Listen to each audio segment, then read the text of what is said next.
आप देख रहे हैं रेवलेशन रेल्म्स, एक ऐसा इंकशाफाती सफ़र जहां रिवायती कहानियों के बजाय कायनात की हकीकी तस्वीर सामने आती है।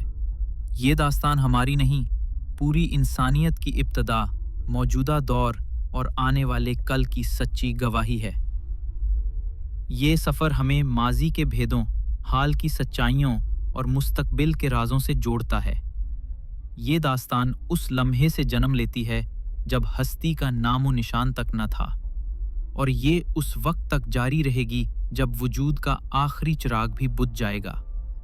आसमान से ज़मीन तक और उनके दरमियान की हर चीज़, सितारे, सैयारे, सूरज, वक्त और वो सब कुछ जिसे हम कायनात के नाम से जानते हैं।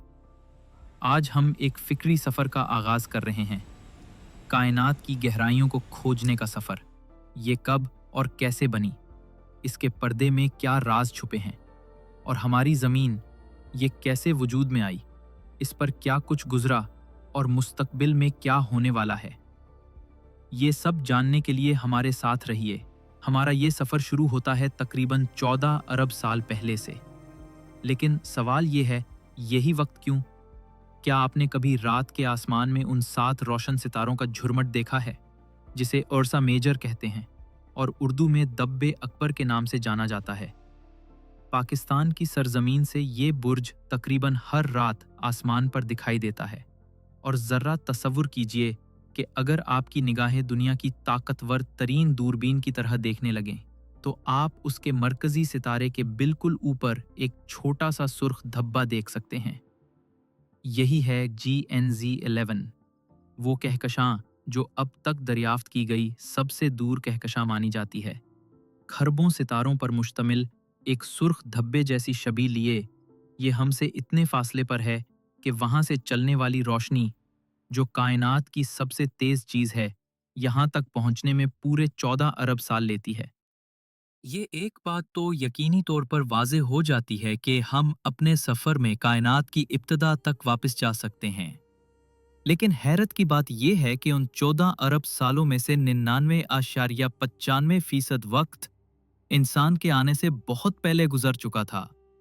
कायनाती वक्त के इस अजीम कीनोस पर इंसान महज आखिरी चंद सेकंड्स में नमूदार हुआ है। तो सवाल ये है, हम कैसे जान सकते हैं कि सब कुछ इब्तिदा में कैसे शुरू हुआ? अगर आप ये जानना चाहते हैं, तो वक्त की कैद से निकलें और मेरे साथ चलें। हम उस खालिस इल्म तक पहुंचेंगे जो तख्लीक की असल कहानी हमारे सामने आश्कार करता है। हमारे आसपास इल्म की एक रोशन शाख मौजूद है जिसे हम साइंस कहते हैं, और इसी साइंस में एक गहरी शाख है कॉस्मोगॉनी, जो कायनात की इब्तिदा को समझने की कोशिश करती है। 1964 में इसी इल्म ने 2 इंसानों को एक ऐसी दरियाफ्त तक पहुंचाया जिसने तारीख का रुख बदल दिया। आर्नो पिंजियास और रॉबर्ट विल्सन ने एक गैर मामूली ताबकारी दरियाफ्त की, जो न किसी सितारे से आ रही थी, न किसी कहकशां से, बल्कि ऐसा लगता था जैसे ये रोशनी कायनात के हर जर्रे में घली हुई हो, हर सिमत यकसा तौर पर मौजूद हो। और यही था वो राज जो कायनात की पैदाइश की तरफ पहला इशारा साबित हुआ। ये ताबकारी कुछ ऐसी थी जैसे कायनात में किसी बहुत बड़े धमाके ने हर तरफ तवानाई बखेर दी हो। एक ऐसा धमाका जिसकी गूंज आज भी सुनाई देती है अरबों साल बाद भी। इसी को साइंसदानों ने कॉस्मिक माइक्रोवेव बैकग्राउंड का नाम दिया। आज हम इसी वाक़े को बिग बैंग कहते हैं, जब पूरी कायनात, तमाम सितारे, सैयारे और खला एक ही जगह पर समेटे हुए थे, और फिर अचानक सब कुछ बिखर गया, एक अजीम कुव्वत के असर से। इस हैरतअंगेज दरियाफ्त के साथ एक पेचीदा सवाल भी जन्म ले चुका था, जिसे होराइजन प्रॉब्लम कहा जाता है। मसला यह है कि जब हम आसमान का मुशाहिदा करते हैं, तो हमें ये कायनाती तवानाई तकरीबन 46 अरब नूरी साल तक फैली हुई नज़र आती है, जबकि कुछ इलाके ऐसे भी हैं जहां ये फासला सिर्फ 0.3 मिलियन नूरी साल है। अब अक्सर लोग नूरी साल को ठीक से नहीं जानते, तो मैं आसानी से समझा देता हूँ।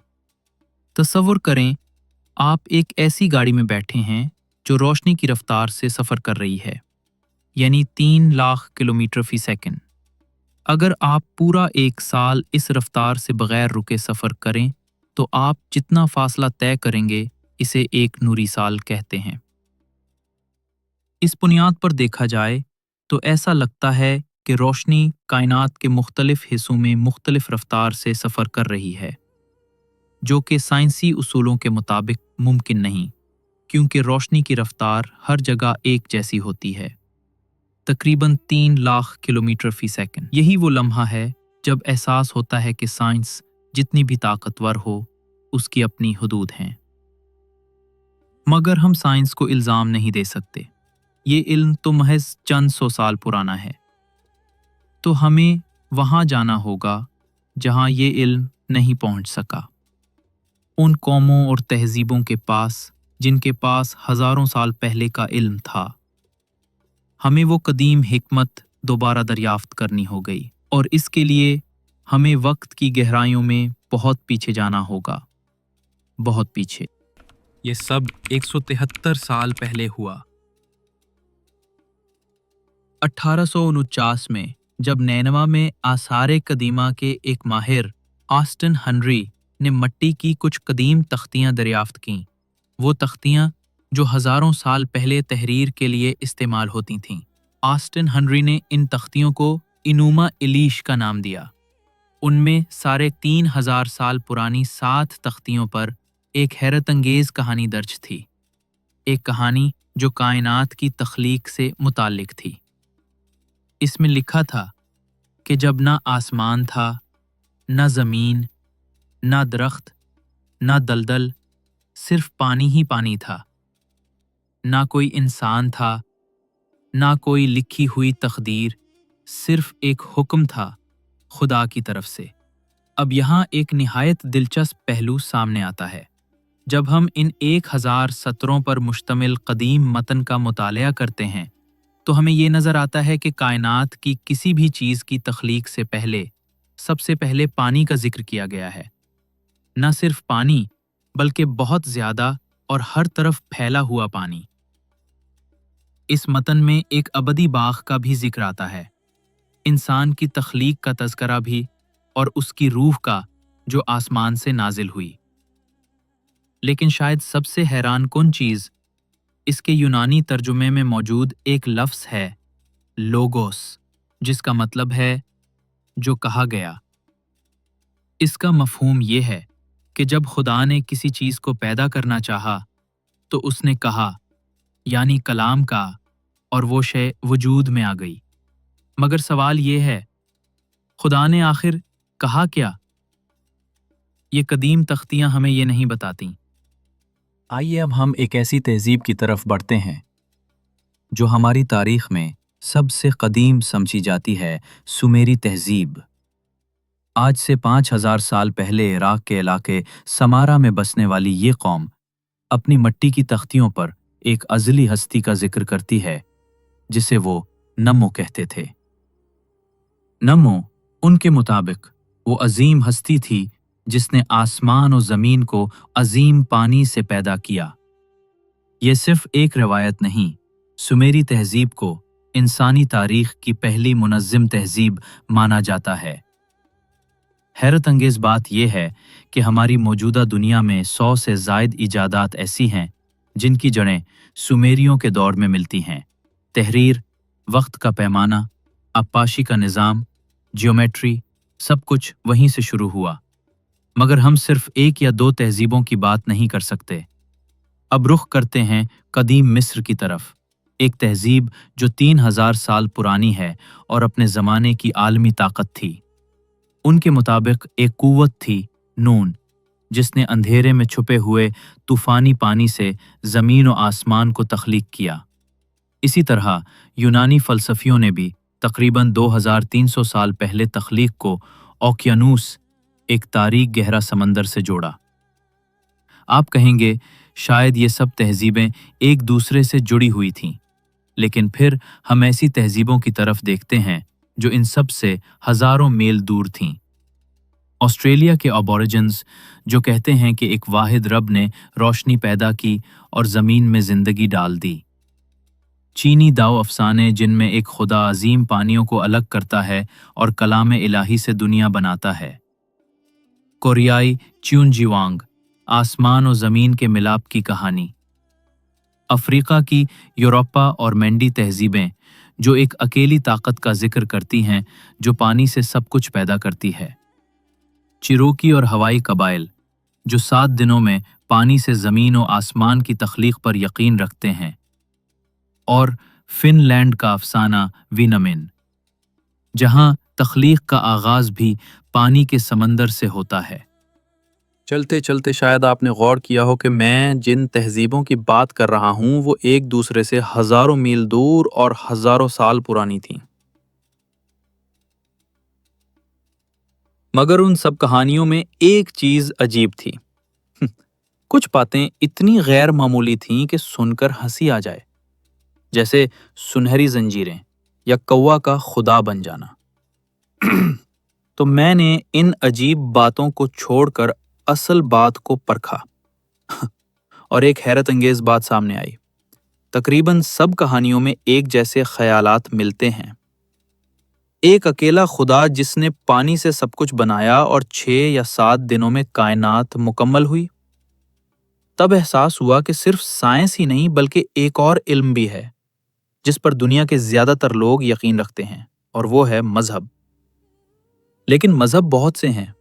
آج کی دنیا میں 3000 سے زیادہ مذاہب موجود ہیں، اور سب کہتے ہیں کہ ان کی بات سچ ہے۔ تو کیوں نہ ہم چند بڑے مذاہب پر ایک نظر ڈالیں۔ یہودیت، ان کے عقیدے کے مطابق زمین چپٹی ہے اور پانی پر تیرتی ہے، جنت اوپر ہے اور جہنم نیچے۔ عیسائیت، ان کا ماننا ہے کہ خدا نے سب کچھ بنایا اور 7 دنوں میں تخلیق مکمل ہوئی۔ ان کے مطابق سورج اور ستارے زمین کے گرد گھومتے ہیں۔ یونانی فلسفہ کہتے ہیں کہ ایک دیوی کے دودھ سے کہکشاں بنی۔ ان کے نزدیک خدائی طاقتیں سب کچھ بناتی تھیں۔ ان کے مطابق کائنات نہ کبھی بنی نہ کبھی ختم ہوگی، یہ ہمیشہ سے ہے اور ہمیشہ رہے گی۔ ایک لمحہ ٹھہریں۔ اگر ہم واقعی یہودیت کو سچ مانیں تو سوال یہ اٹھتا ہے، دنیا کے مختلف حصوں میں صبح اور شام ایک ساتھ کیوں نہیں ہوتی؟ اگر عیسائیت سچ ہے تو GNZ11 سے روشنی کو اربوں سال لگا کر ہم تک پہنچنے کا مطلب کیا ہے؟ اور اگر کائنات ہمیشہ سے موجود ہے تو پھر کہکشائیں ایک دوسرے سے تیزی سے کیوں دور جا رہی ہیں؟ یہ سوالات ہمیں سوچنے پر مجبور کرتے ہیں۔ کیا ان تمام مذاہب میں کہیں نہ کہیں وقت کے ساتھ تبدیلی آ چکی ہے؟ کیا اصل پیغام بگڑ چکا ہے؟ اسی موقع پر ایک اور دعویٰ سامنے آتا ہے، ایک ایسا مذہب جو خود کہتا ہے کہ اس میں کوئی شک نہیں۔ یہ ہے اسلام۔ یہ دین 1400 سال پہلے عرب میں ظاہر ہوا اور چند دہائیوں میں دنیا کے ہر کونے تک پہنچ گیا۔ اسلام کی مقدس کتاب قرآن کہتی ہے، جیسا کہ سورہ ہود میں ہے، کہ وہی ہے جس نے آسمانوں اور زمین کو 6 دن میں پیدا کیا۔ قرآن یہ بھی کہتا ہے کہ یہ کتاب ہے جس میں کوئی شک نہیں، اور سب سے خاص بات، قرآن واحد کتاب ہے جس کا دنیا میں آج تک کوئی مختلف نسخہ نہیں پایا گیا۔ نبی صلی اللہ علیہ وسلم کی حدیث میں بھی یہی حقیقت بیان کی گئی۔ جب ابو رزین نے سوال کیا، پیدائش سے پہلے رب کہاں تھا؟ تو نبی صلی اللہ علیہ وسلم نے فرمایا، اللہ نہ وقت میں ہے نہ جگہ میں، بلکہ اس کا عرش پانی پر تھا۔ یہ خیالات بہت دلچسپ اور حقیقت کے قریب محسوس ہوتے ہیں، جیسے کچھ نہ ہونے کا تصور، وقت کا الگ ہونا اور جگہ کی نوعیت۔ ان سب پر مزید غور کرنا ضروری ہے، اور خوش قسمتی سے ہمارے پاس رہنمائی کے لیے 2 اہم ذرائع موجود ہیں، قرآن مجید اور احادیث۔ سورۃ الانبیاء میں ایک آیت ہے، کیا ان لوگوں نے نہیں دیکھا जिन्होंने इनकार किया कि आसमान और ज़मीन जुड़े हुए थे, फिर हमने इनको अलग कर दिया। ये आयत बिल्कुल बिग बैंग के नज़रिए से मिलती है कि आसमान और ज़मीन एक साथ जुड़े थे और फिर एक ज़बरदस्त कुव्वत से अलग हुए। यही धमाका आज भी कॉस्मिक माइक्रोवेव बैकग्राउंड की सूरत में गूंज रहा है। कुरान में कई मकामात पर बताया गया है कि ज़मीन और आसमान 6 दिनों में बनाए गए। इसके अलावा खल्क और जाल, शक्ल देना या तरतीब देना के अल्फाज को मुख्तलिफ जगहों पर अलग अलग इस्तेमाल किया गया है और ये फ़र्क अहम है। कुरान वक्त के बारे में भी हैरत अंगेज बात करता है। कभी कहता है कि एक दिन 1000 साल के बराबर है और कभी कहता है कि एक दिन 50,000 साल के बराबर है। ये सब हमें बताता है कि वक्त, जगह और तख्लीक का तसव्वुर कुरान में एक खास तरतीब के साथ बयान हुआ है। लेकिन असल सवाल अभी बाकी है। ये आसमान, ये ज़मीन, ये सब कुछ जो एक अजीम धमाके से अलग हुआ, क्या ये सब महज एक इत्तेफाक था या इसके पीछे कोई ऐसा राज छुपा है जो वक्त और मादे दोनों को काबू में रखता है? क्या कुरान वाकई टाइम डायलेशन, मल्टीवर्स और कायनाती वुसअत जैसे नज़रियात की तरफ वाज़ेह इशारा देता है? और वो रोशनी जो बिग बैंग के फौरन बाद फैली, क्या वो आज भी हमारे अंदर कहीं महफूज है? कुरान कहता है, और हमने आसमानों को ताकत से बनाया और हम ही इन्हें वुसअत देने वाले हैं। तो सवाल ये है, क्या इंसान सिर्फ सितारों की खाक है या वो वाकई किसी बड़ी कायनाती सच्चाई का हिस्सा है? अगली किस्त में हम उन दरवाज़ों को खोलेंगे जिन्हें वक्त ने बंद कर रखा है, वो राज जिन्हें सदियों से सिर्फ आसमान जानता है। अगर आप चाहते हैं कि वो किस्त सबसे पहले आप तक पहुंचे, तो अभी रेवलेशन रेल्म्स को सब्सक्राइब करें, बेल आइकन दबाएं, क्योंकि ये सिर्फ वीडियो नहीं, ये एक रेवलेशन है।